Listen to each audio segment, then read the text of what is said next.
बुद्ध। बौद्ध धर्म एक ऐसा धर्म है जिसने दुनिया को शांति की राह पर चलने का उपदेश दिया। गौतम बुद्ध के नाम पर इस धर्म का नाम पड़ा। बुद्ध के पिता का नाम शुद्धोधन था। वे सांख्य वंश के थे। उनकी माता का नाम महामाया था। जब गौतम महारानी महामाया के गर्भ में थे, तब रानी ने स्वप्न में एक सफेद हाथी को अपनी कोख में घुसते देखा। जब ज्योतिषियों से इसका मतलब पूछा गया, तब उन्होंने कहा कि उनका बच्चा या तो एक महान राजा बनेगा या एक ज्ञानी इंसान। जब रानी माया अपने माता पिता के घर जा रही थी, तब उन्होंने लुम्बिनी नाम के जंगल में एक शिशु को जन्म दिया। उसका नाम सिद्धार्थ रखा गया और उसे बड़े ही लाड़ प्यार से पाला गया। ज्योतिषियों ने भविष्यवाणी की कि सिद्धार्थ बड़े होकर सौंदर्य विशेषज्ञ बनेंगे। ज्योतिषियों की भविष्यवाणी सही निकली। बचपन से ही सिद्धार्थ को अकेला रहना पसंद था। एक दिन जब सिद्धार्थ जंगल में घूम रहा था, उसे एक चिड़िया मिली जो बाण के लगने से घायल हो गई थी। वह बाण सिद्धार्थ के चचेरे भाई देवदत्त ने चलाई थी। देवदत्त ने कहा, चूंकि बाण उसने चलाया था, वह चिड़िया उसकी है। बुद्ध ने कहा, चूंकि चिड़िया की जान उसने बचाई, उसका मालिक वो है। उन दोनों ने मामला सुलझाने के लिए अदालत जाने का फैसला किया। दोनों ने अदालत के सामने अपनी बात रखी।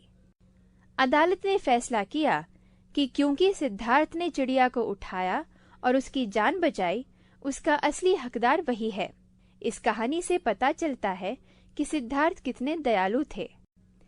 बाद में सिद्धार्थ की शादी यशोधरा से हो जाती है। एक बार सिद्धार्थ को शहर देखने का मन हुआ। उन्होंने अपने सारथी को भेजकर अपने पिता की आज्ञा मांगी। सिद्धार्थ के पिता ने उन्हें शहर घूमने की इजाजत दे दी। रास्ते में उन्होंने 3 ऐसे दृश्य देखे जो उन्हें सताने लगे। वे थे एक बूढ़ी औरत, एक बीमार और एक मृत शरीर यानी लाश। महल में लौटने के बाद भी वे इसी बारे में सोचते रहे। सिद्धार्थ ने तब फैसला किया कि वे सब कुछ छोड़कर सच्चे ज्ञान की तलाश करेंगे। वे अपने एक भरोसेमंद सेवक की मदद से महल और शहर छोड़कर चले जाते हैं। शहर के बाहर जाते ही सिद्धार्थ अपने गहने उतारकर उसे सेवक को दे देते हैं और उसे वापस जाने को कहते हैं। वह सेवक से ये भी कहते हैं कि वे सच्चे ज्ञान की प्राप्ति के लिए सब कुछ छोड़ रहे हैं। यह खबर कि सिद्धार्थ अपने जीने का मकसद ढूंढ रहे हैं, शुद्धोधन के पास पहुंचती है। वे अपने बेटे के पास जाकर अपने साथ वापस चलने का अनुरोध करते हैं, लेकिन सिद्धार्थ मना कर देते हैं। एक दिन जब वे घोर तपस्या कर रहे होते हैं, तब वे ज्ञान संपन्न हो गए और तब से उन्हें बुद्ध के नाम से जाना जाने लगा। उन्होंने जिस धर्म का प्रचार किया, उस धर्म को बौद्ध धर्म माना गया और अहिंसा ही इस धर्म का प्रमुख मकसद था। बुद्ध ने उपदेश दिया कि कोई भी किसी जीव या मनुष्य को न मारे, बल्कि उनसे प्यार करे। देवदत्त, जो सिद्धार्थ को अपना दुश्मन समझता था, बाद में बुद्ध से मिल गया।